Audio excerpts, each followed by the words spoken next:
ఏంటి ఆ ఉపమానం? ఒక ధనవంతుని భూమి సమృద్ధిగా పండింది.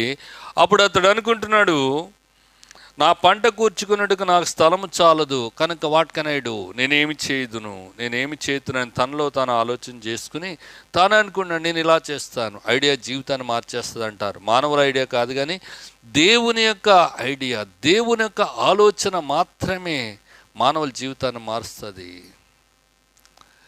నీ మీద దృష్టించి నీకు ఆలోచన చెప్తాను అంటూ దేవుడు అంటున్నారు.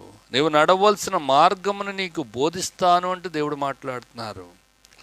దేవుని యొక్క ఆలోచన నిరర్ధం కానేరదు. దేవుని యొక్క ఆలోచన సఫలీకృతమవుద్ది. ఆయన ఆలోచనలోనికి మనం రావాలి.